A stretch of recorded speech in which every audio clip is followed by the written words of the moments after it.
Hello, loved ones. Thank you so much for joining the Endureth Forever podcast. I'm your host, Dr. Rosalind Heineman, and I'm so excited to welcome our guest today, Miss Monique, coming in and joining us and gracing us with her presence, her beautiful presence. We're so happy to have her today. And today's episode is entitled, You Can Account on Me. We're going to be talking about all things accounting, what accounting is, and not only that, but how is faith tied into your purpose? So we'll jump right in. Monique, how are you? How are things going? Tell us who you are, where you're from, all those good things. I'm good. I'm good. My name is Monique, soon to be Roberts, officially. But yeah, I'm an accountant at NAVC. And so I I have no clue what else to say. It's fine. You're an accountant. But yeah, just tell us a little about yourself. Like where you're from. Like how did you get into accounting? Like just give us a little bit of your background, Okay. you know? Oh man. Okay. So a little of my background, basically, I graduated from Kent State, ended up landing in DFAS, where most of my accounting career was at. Um, for 5 years, I was just accounting. For 4 years, I was a supervisory accountant Hmm. while I was working there. And so then when I got married back in 2024, we we relocated over to Washington, D.C., where I'm currently located as a accountant with NAPSI. Nice, nice. So, most of you don't know, I've been knowing Monique for many, many, many, many years. Very dear friend of mine. So we're again, just so excited to have her here. Tell us a little bit about even just as a college student, what drew you to accounting, like accounting specifically? Yeah, that's actually an interesting story. It really wasn't nothing. I was very good at math, and then one of my sisters, which was my brother's best friend in high school, she was Mm. doing my hair, and she was like, "Oh, you're good at math. You should do accounting." I just had a friend who went to Kent State for accounting, and Yes. then was able to get a job right after. And so that's how I landed in accounting, actually. And Yeah. in the college field, um, I enjoyed. I was good at it. I Hmm. was good at it. Would I say it was my core, like my passionate thing, where I'm like, yes, Yeah. this is what I call. Not at the time. It was it was in, but I didn't know what else to do, so I stayed in the accounting field. I graduated, and then I was like, okay, Lord, since I have this degree, I at least want to have experience with it. And so I made a plan to just because before I was applying actually for a lot of different places, and my dad was like, Monique, you need to figure it out, stick to it, and then go for that. So I was like, okay, I was like, Lord, I want to be an accountant. I want to be in the Cleveland area because that's where I grown spiritually. That's where my community and stuff was from my college Mhm. here's my friend. So I was like, okay, can I do Cleveland and all this stuff? And then honestly, shortly after, it was 2 weeks. 2 weeks, I heard from DFAS and they said they want to interview me. And what's crazy is that 2 months before then, or a month before then, I actually was denied. So the Wow. fact that I didn't have to reapply, they just sent the Oh, letter nice. like, oh, reinterested. So, Right. and then the rest was history. That's awesome though. That's awesome though. The fact that they came like back around full circle and was like, wait a second, we need to put another eye on this and, bring you in. And how long were you at that company? I was in total 9 years. Oh wow. Wow. So like you started and just kind of went in for the long haul. Yep. Um, what was one of like the things that you took with you to your next position?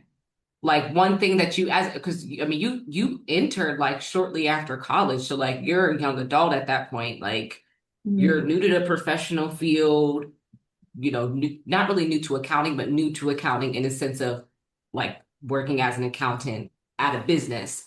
or at an organization. So like, what's one thing you would say you learned like just by starting that you were kind of anxious about, and then as you grew, you feel more comfortable with, and then now you're taking it to the next, to the next position. That is a good question. For me, what I came to it, I'm still working in, which is accounting is so broad. So you have Yeah. like private, government, and they even within all of that, you have accounts receivable, payable, line accounting details. But so happen to be on a team that is we do similar than what I did at DFAS. Hmm. And so it just from instead of working on the working capital fund side, it's on the general fund. Mm. Um, but so what I really brought is really understanding, like, so I had basis of a knowledge of, okay, how to do research and how to figure out the abnormal. But I think more since I became a supervisor, I feel like my mind now is focused on how can we improve, you know? So Yeah, in yeah. my team now, since I don't have that title of supervisor, I'm like, so I have the time now to just be like, okay, looking as just a account being like, okay, like how can we? I'm doing this. Okay, how can I make this better? So one of our tasks was researching abnormals, and we have to do this workbook in Excel. And so I'm like, okay, I'm tired of doing like copying, deleting, da da da, inserting this and that. And so I decided to use the time to try to enhance my Excel workbook with the automatic like creating formulas to kind of make it faster. So then I can not have to do it Absolutely, for so absolutely. long. So I think so. So to answer your question, what I have been kind of bringing is more so a new fresh on like, okay, how can we improve? So I Yeah, think I'm in that mindset and perspective, like, okay, this is good, but it absolutely. don't have to stay like this. Absolutely, absolutely. And you actually kind of branched into the next question, which was like, well, what does an accountant do? Because many people hear an accountant and they're just like, oh, they work with money. But like you said, there's different sectors. And then in those different sectors, there's different like specific areas of expertise that it then branches out into. Um, and it seems like what you're saying is from the job that you have and the job that you have now, you're better able to look at like the full system and like say, okay, how can we prove this work process? Like, how can we make this work process more efficient and faster, which I'm sure is super helpful to your team. Um, have you worked because you said you do right now you do a specific accounting. And what was it that you mentioned, the type of accounting that you do, like the specific area? I work on the I we do research with line accounting for the general fund Oh, side. so for a general fund. So for Yep. those who may not know like what accounting is, like what would you say to maybe encourage them to get into the field and then also like how to figure out what specific sector they fall into? That is a good question. Encouragement to get in the field. I mean, so yeah, so like how I mentioned earlier, since accounting is so broad, Hmm. I I enjoy that because what I did in college, like I didn't like it at all. I don't do that now, but so you need to know the whole thing. So in corporate, in the private part, you know, accounting, they might, depending if they are bookkeeping, you might get more exposure to like what is debits and credits, like really balancing the books, doing income statements, cash flow, like basically keeping track of the money, where it's going. And then, because overall in the corporate, they want to show that they are profitable. So it's like everything with that, like that whole revenue cycle. And then on the government side, it's different. Government is not for they not trying to show like they are profitable since with Right. the government side they we get approved of a budget authority, and then their main purpose is to really show accountability. So with the line of accounting details and stuff that helps show what is different appropriations, um, Hmm. so keeping track of what was budget, what was outlaid, and then what was obligated. So and then even within that, on both sides, you have accounts receivable, you have accounts payable. So what Right. from the vendor side, what people may owe, what invoices and stuff, the service and goods that you provide, um, who may owe you, what you may owe. So when it Hmm. comes to accounting, it's hard to really say can help them to know like where they want to be placed, because we also then have an audit side. So the audit side is like looking at companies' financial statements and making sure that things are lining up and things are matching. So it's more of like inspecting stuff, and Right. then writing at the end of saying like, oh, this is a modified opinion or unmodified. Like, did they pass or did they fail? In simple Hmm. terms. So it really just depends on, I would say, your personality. But I will also say, welcome to just try. like, Yeah. and then there's tax. I do not like tax. I do not do tax. But it's just like, it's so many different components. So I think with accounting, if one area you don't like, then you can still stay within accounting, but then go somewhere else and try to see if that's more relatable. But it's really hard to say like, hey, this is the way. It's more Yeah. as try and see. And then Yeah. Absolutely. But I think that what you said is really helpful, though. I think for someone who's just trying to get a broad stroke of what accounting is and the field that they're trying to go into, I think it's helpful for them to know like there are different areas that you may fall into. And it's really like a trial and error type of situation. Like, you have to get into it and see what works best for you and then shift as needed. So I think that was very helpful. Um, and so, we spoke a little bit, before this, and you mentioned that you're going into your master's program. So again, congratulations to you. I know that's super exciting. Um, how do you feel like, how do you see that program that you're currently in, like influencing the work that you're doing? Or do you think, like, obviously it's going to be a value added, but how is it kind of helping you just obtain that, a higher level of education as you continue to develop in the field? yeah, so what I really like about my master's program is actually was sponsored by my agency that I'm with. Oh, nice. And yeah, so Mhm. they actually is paying, and it helps for, because I guess I didn't really fully say where I didn't break down the abbreviation government. We have a lot of abbreviation, Of but course. the master program really helped being focused on like government accounting.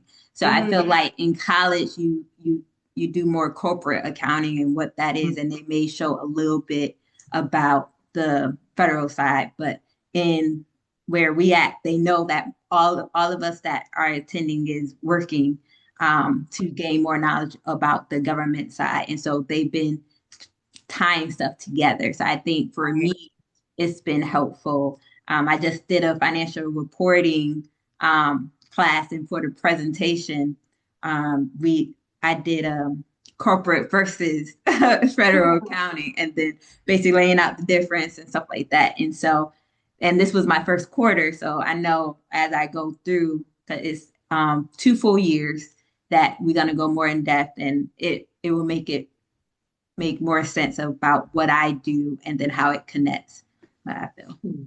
Awesome. That's actually really exciting. And I was thinking like, I wonder if she would be willing to share that presentation.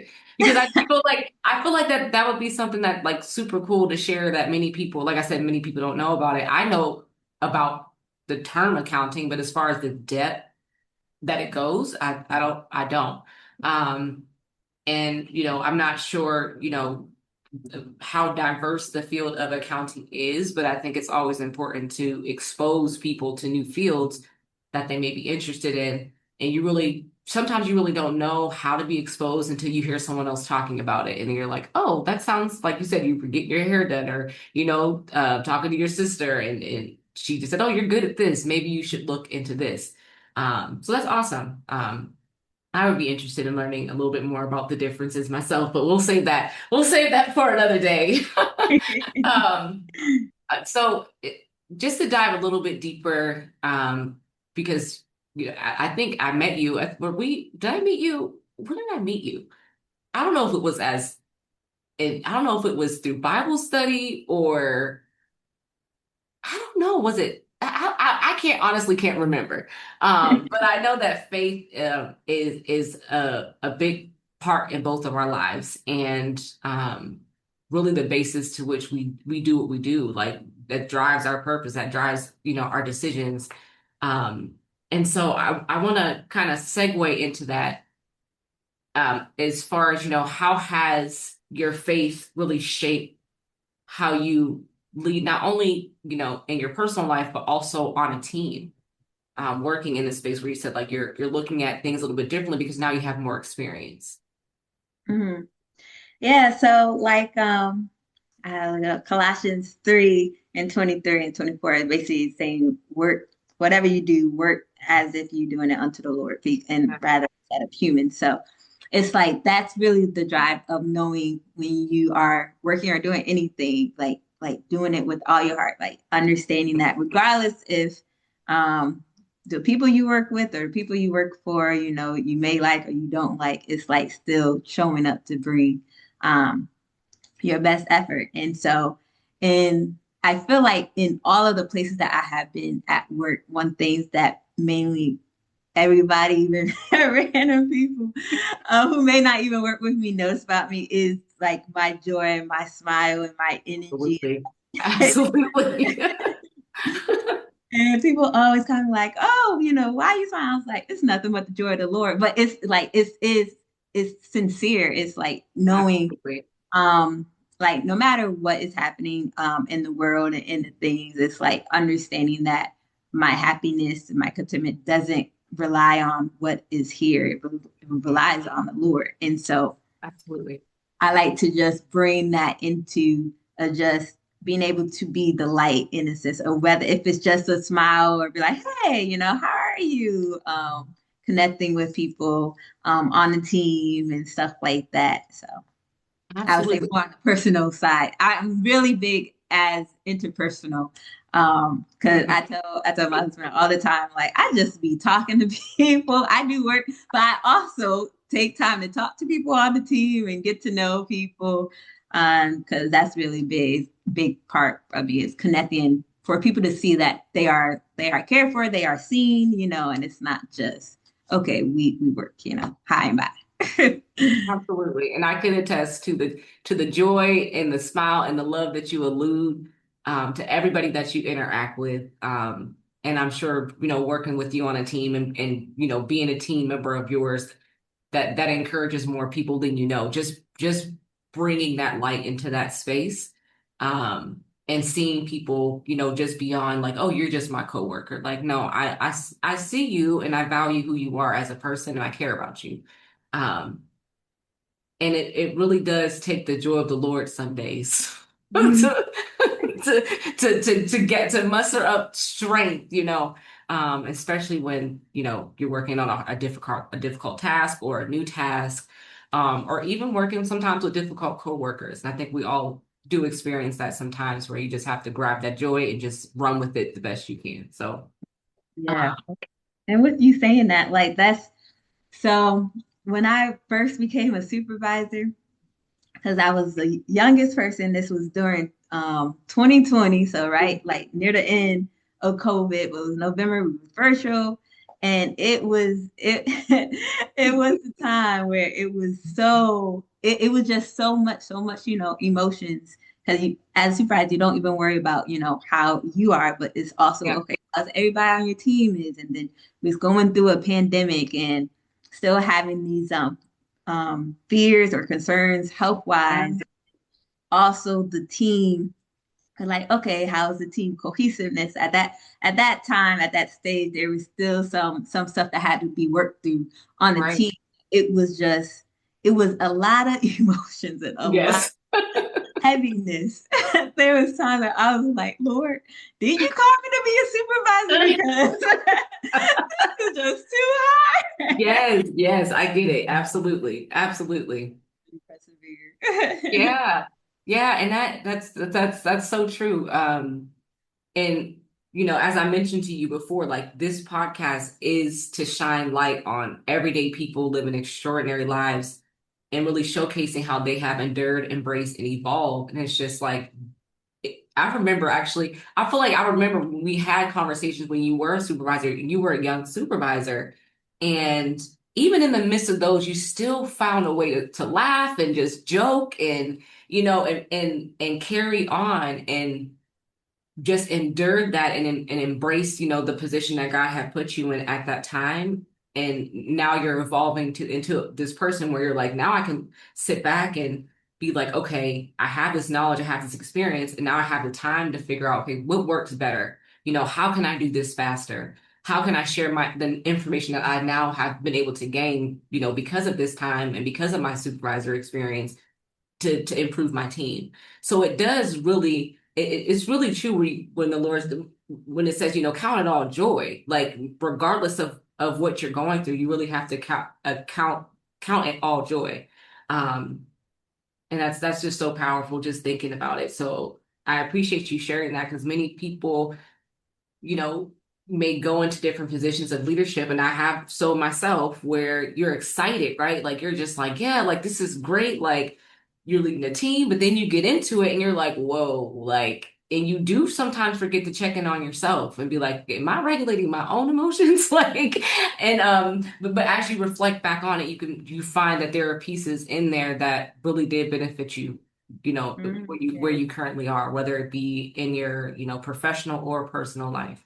Mm-hmm. Um, so with that being said, you talked a little bit, and I picked out a piece in your bio, um, and it said something about like, excellence as an extension of your purpose.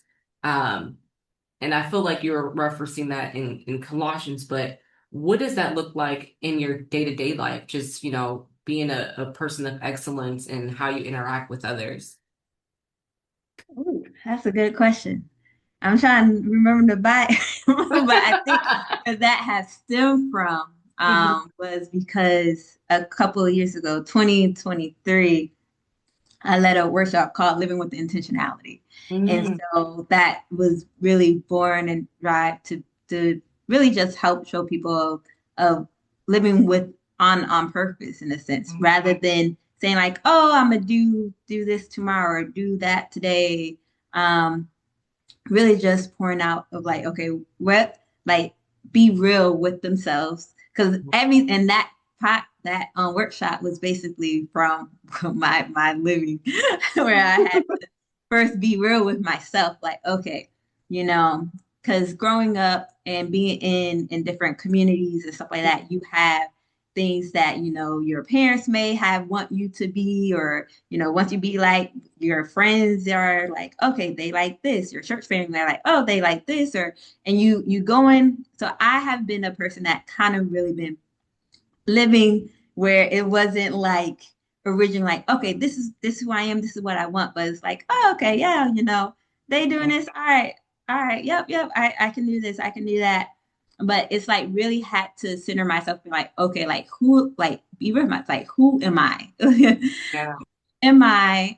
Because God literally have created us like uniquely for a reason. We all have gifts and we all have things. I had to really focus in on myself as in like, okay, well, who am I? Who God called me to be? What do I want to do with my life rather than someone else? Like I told you, like my friend said, hey, you should do accounting. Okay, Mhm. I'm like, okay. It's been like, okay, what do I want to, be in? What do I feel like is aligned? So when it comes to like the excellent, it's like first I had to focus on like figure out, okay, what who am I? Because your identity is at the core of everything.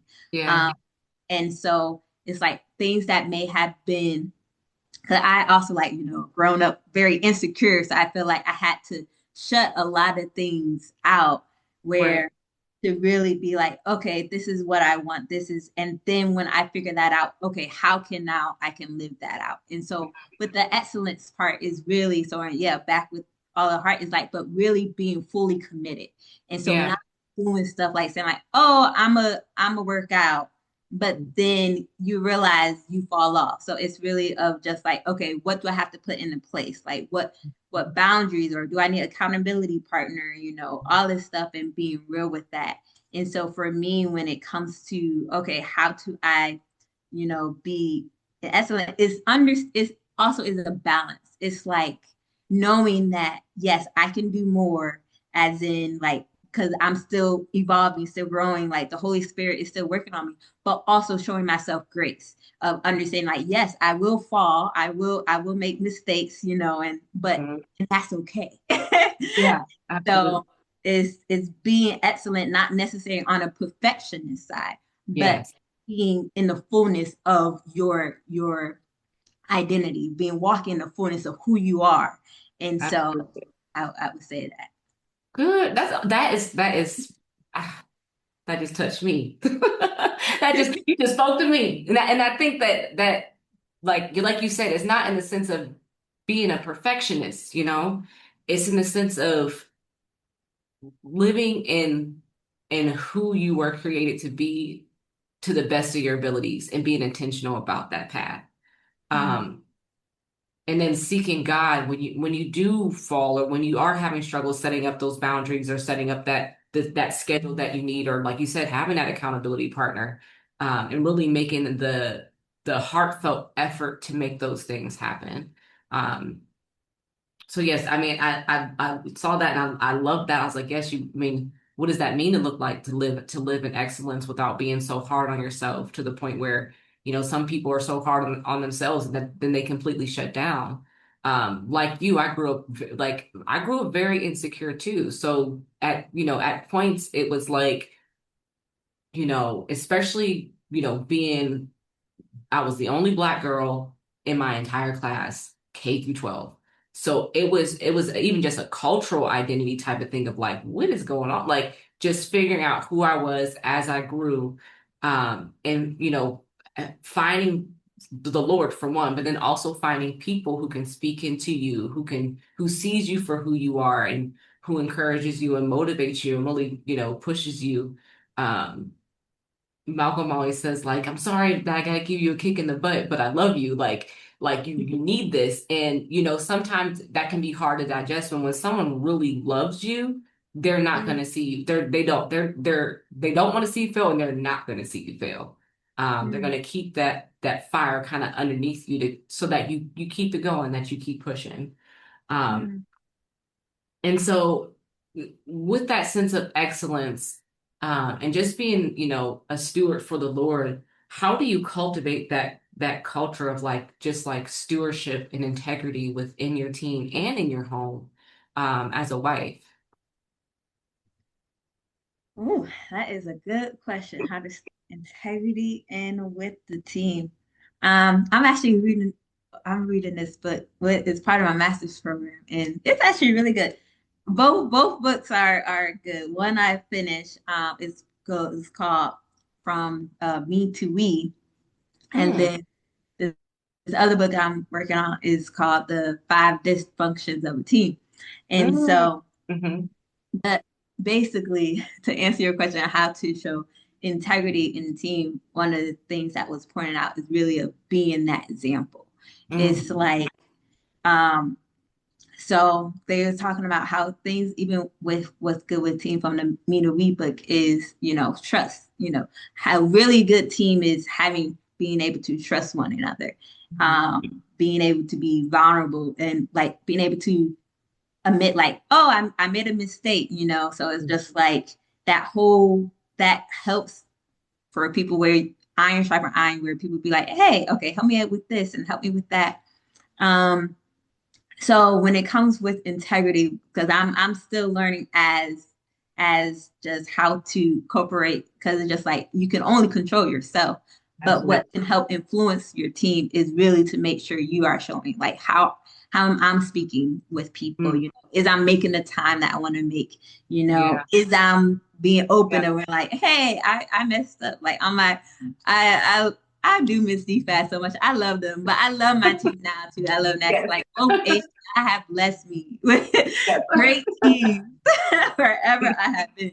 But but I remember at DFAS, I've been like, y'all, I don't know what I'm doing. I was like, I don't know what they want. We just need to figure this out, Yes. together.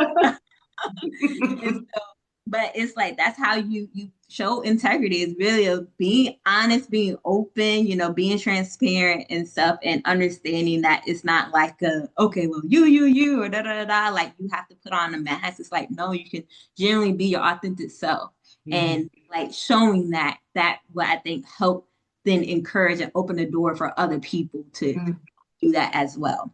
And Mhm. so, and then you said on as a wife, how do the integrity as on the side of being a wife? Yeah, I would say it's the same. One thing I have been working on is my dad told me this when I was younger, just like I can go from 0 to 100. And it really be no Really fault. fast. And I love my husband because he's so patient, so patient. I got been blessed. I love it. But it's really of understanding like okay well what in areas and God has been literally He is showing you literally in the marriage. He is he literally showing you. shows you there's been times like in the beginning I'm like Lord he was wrong with da da da and God was saying how do you contribute and he's like Hello. didn't Yes. you I didn't know. you have I the know. tone wasn't you yelling you seem like you are holding on to Yes. I was like Yes. Yes. you are right. But and so when come with integrity, really as a wife is being able to own up to you, hold yourself accountable to like Absolutely. it's not it's really bad to like point a finger, oh, it's him. Like, well, okay, how did I contribute this? And Yes. being able to like hold myself accountable, be able to apologize and be able to work on it and show myself grace, show him grace, Yes. Yes. because we both are still, in changing, improving, and we two and coming to one. So it's like Absolutely. really just continue of showing up and committing and doing the Absolutely. work. Absolutely. Absolutely. No, that makes perfect sense. And professional and personal are two separate things, but there are a lot of things that overlap when it does come to like integrity and stewardship and, even, enduring as a wife looks different than enduring on the job, right? Embracing as a wife looks different than embracing on the job. Evolving as a wife looks different than evolving on the job, but you can use some of those skills to kind of help you in either space. Um, and I get the grace of someone's patience. I understand that. I think, and I'm very grateful for that. And I like when you were speaking too, because I've been really focusing on Psalm 31, 25, where it says, on her mouth is wisdom, and on her tongue is the law of kindness. And I'm just like, I just have to remember that and just, make sure that you are kind and that you are, sometimes you don't know what that wisdom looks like until the Lord shows you. And then, but then still, it's like you still have to have the law of kindness on your tongue, regardless if you don't know exactly what that wisdom looks like yet. Um, and so, giving, just the experiences that the very similar experience that we had, you were a young supervisor, I was a young supervisor.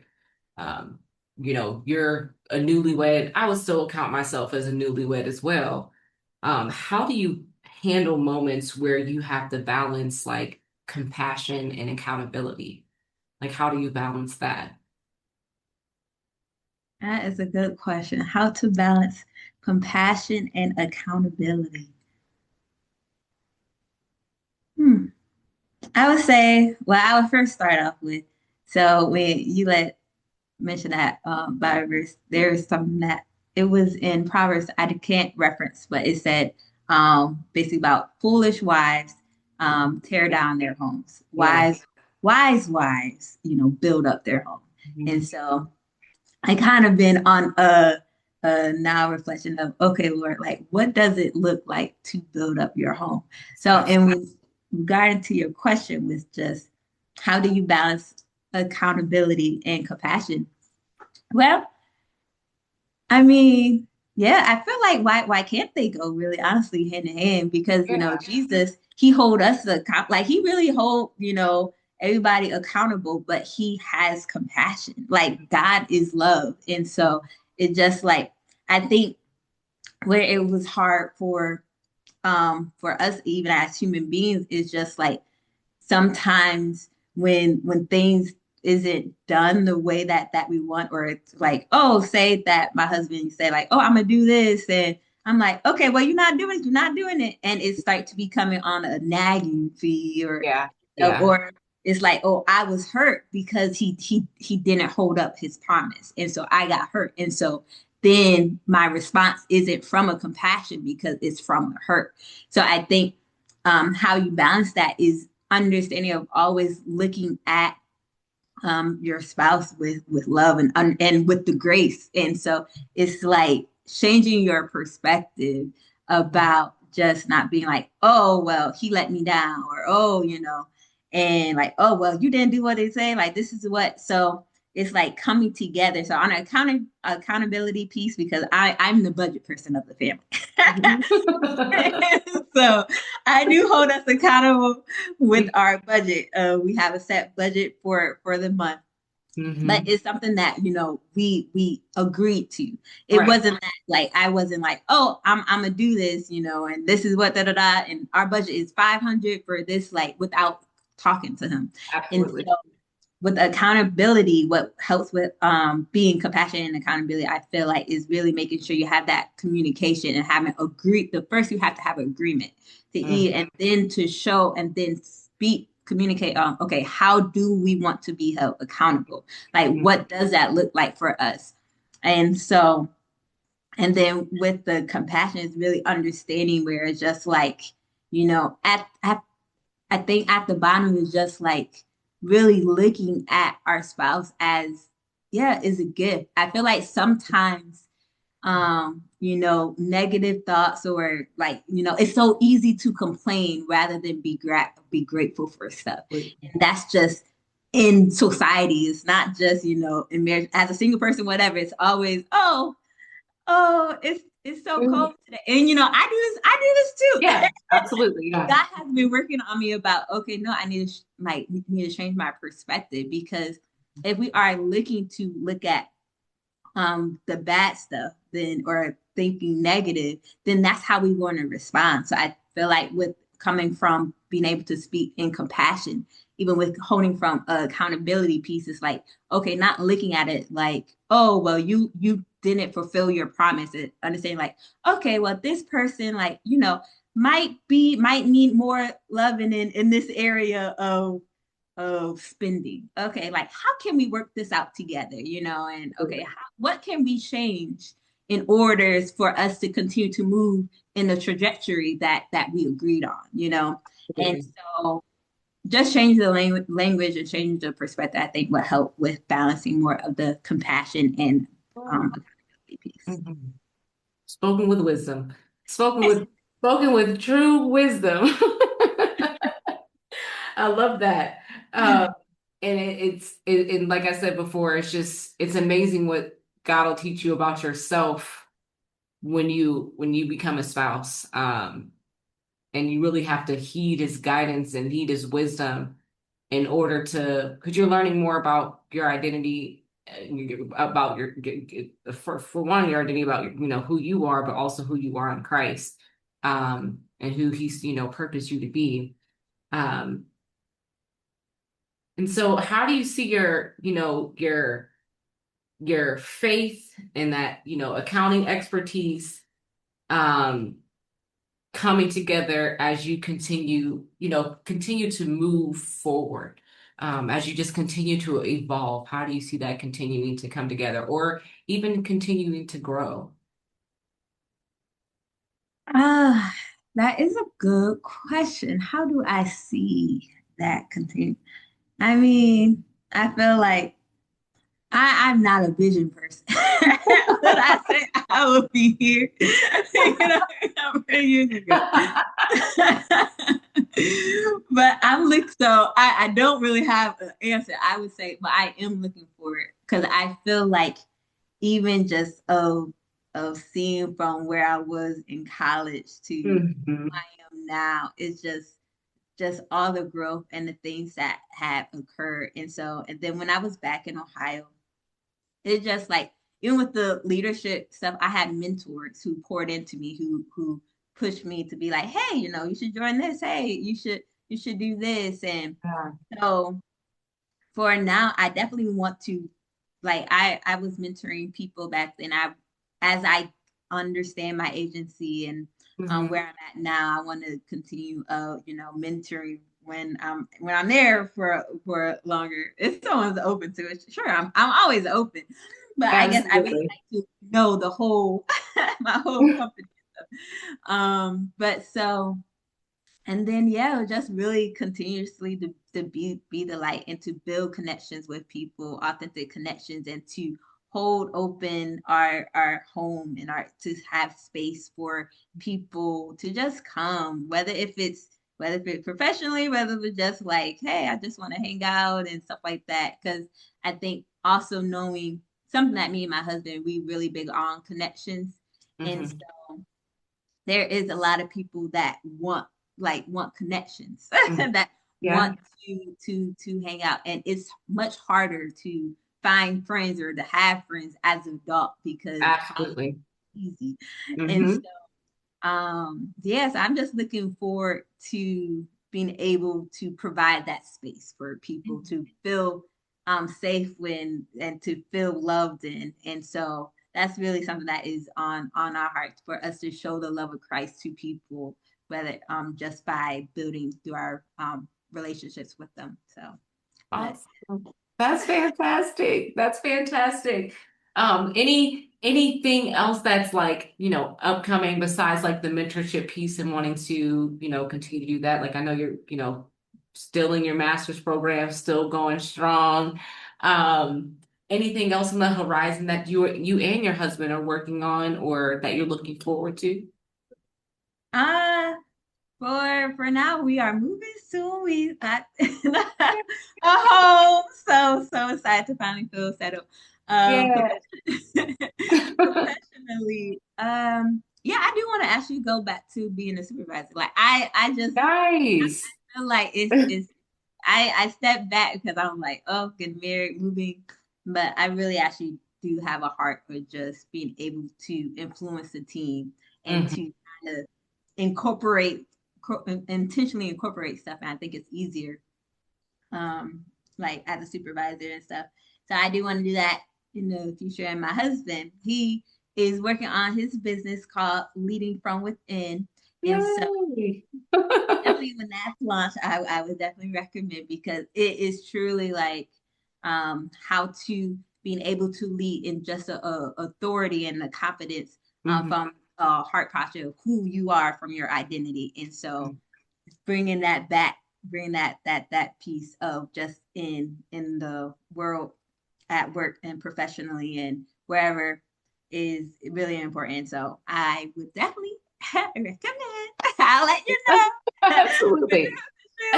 Because he really has been definitely helpful with just Awesome. even instilling confidence within me. And so Mhm. yeah. Absolutely. Absolutely. And as he should and as you should. So that's a beautiful thing. Well, Mo, I so appreciate you taking the time. It is always such a pleasure to talk to you. Like I just feel like my whole spirit just gets lifted when I'm in your presence. It's an amazing thing. So we will look forward to, what you guys have, coming next. If you ever formalize like the personal mentorship or making connections with people in your city, let us know so, I can promote it, we can push it, regardless of, where we are in the country. I know you're on the East Coast, I'm on the West Coast, but regardless of where we are, we just want to make sure that, that we're supporting. For everyone who's watching, please like, subscribe, and share this video. I hope you know more about the realm of accounting. I hope you know more about just faith and how God can truly lead you in your purpose. And more about being a partner and a team member that'll help you endure, embrace, and evolve in your everyday life. Again, I'm your host, and I thank you so much for joining, and we'll see you next time.